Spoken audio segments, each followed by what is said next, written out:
Imagine being trapped in your own home, not by a pandemic, but by something far more sinister. Picture this. A man, let's call him John, finds himself in the familiar confines of his home not just for days or weeks, but for months on end. The world outside is in turmoil, but inside it's supposed to be his sanctuary, a safe haven from the chaos. At least that's what he thought. As the days turned into weeks and weeks into months, John started noticing peculiar things. His keys wouldn't be where he left them, doors he distinctly remembered closing, found mysteriously ajar. A familiar house started to feel strange, almost alien. He brushed it off initially, attributing it to the stress and the lack of social interaction. But then, things escalated. He woke up one night to the sound of hushed whispers.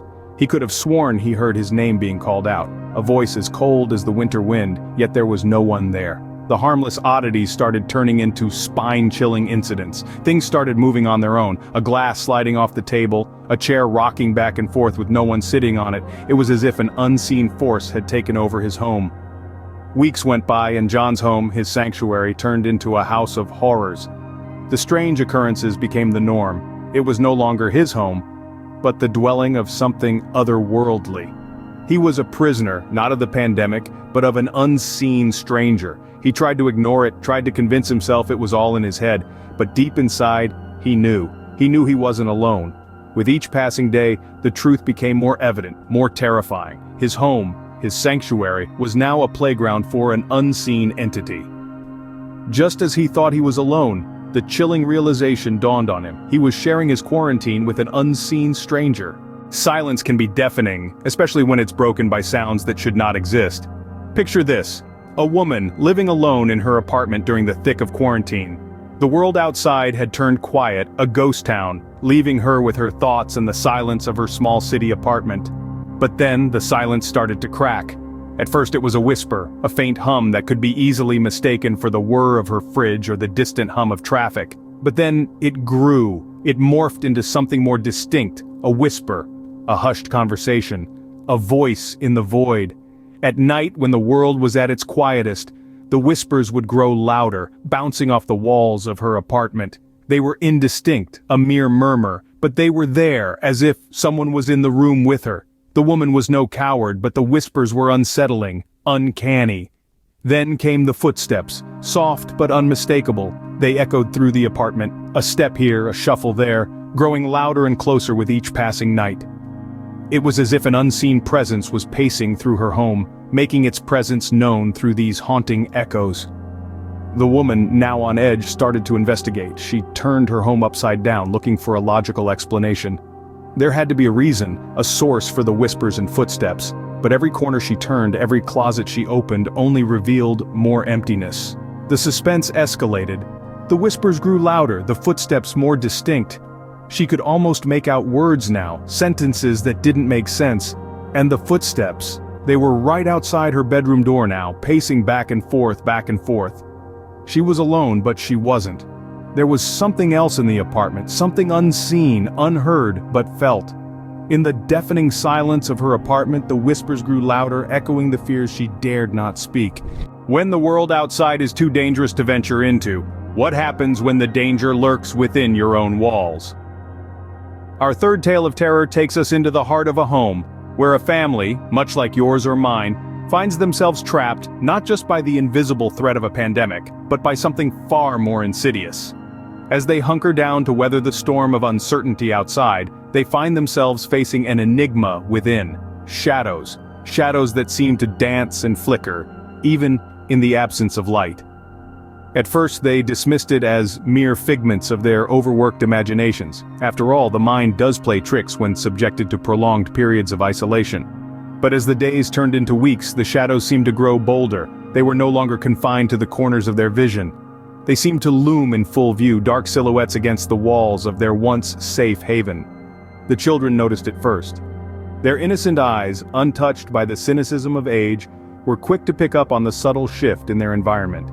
Their laughter was soon replaced with whispers, their games with hushed conversations. The adults, although initially dismissive, soon found it hard to ignore the palpable sense of dread that had taken hold of their home. The family, once united by the shared experience of quarantine, found themselves splintered by fear. Each member was alone, trapped in their own personal purgatory, haunted by shadows that seemed to mock their predicament. The once comforting routine of quarantine morphed into a chilling countdown. Each passing day, each setting sun brought with it an overwhelming sense of impending doom. The fear of the unknown can sometimes be more terrifying than any ghost or ghoul. And it's this very fear that binds our three stories together, stories that aren't mere figments of overactive imaginations, but chilling experiences of people just like you and me, confined within the four walls of their homes during quarantine. In the first tale, the unseen stranger wasn't a figment of paranoia but a tangible presence, an unseen entity that turned a sanctuary into a chilling scene of suspense. The whispers in the wind, the creaking floorboards, the sense of being watched, all were manifestations of a terrifying reality, a presence that was felt but never seen. Our second story took us into a realm where echoes from the past turned into haunting reminders of the present. The chilling echoes weren't just auditory hallucinations, but voices from the past resonating in the eerie silence of the present. Each echo served as a grim reminder that even in isolation, we're never truly alone. In the third tale, the sinister shadows weren't just tricks of the light, but ominous silhouettes lurking in the corners of perception, playing tricks on the mind. Every shadow became a monstrous figure, every flicker, a menacing specter. The fear of the dark took on a whole new meaning as the shadows took on forms that were far from benign. These stories underline the psychological terror of isolation and fear. The unseen stranger, the haunting echoes, the sinister shadows, they're not just characters in a horror story, but a chilling testament to the terrifying power of the human mind when left alone with its fears. Sometimes the scariest stories are those that could happen to any of us. In the quiet confines of our homes, we've shared tales of the unseen stranger, the haunting echoes, and the sinister shadows. Each story, chilling in its own right, carried an undercurrent of fear, suspense, and dread. The unseen stranger, an entity that moved in the silence of the night, a whisper in the dark, its existence only known through the traces it left behind. A presence that wriggled its way into the safety of our homes, leaving us questioning whether we were ever truly alone. Then came the haunting echoes, a symphony of sounds that danced in the stillness, echoes that resonated in the quiet corners of our minds, sounds that shouldn't exist, yet they did, playing on our fears and amplifying the sense of unease. And finally the sinister shadows, the way they twisted and contorted, creating monstrous silhouettes that seemed to watch us.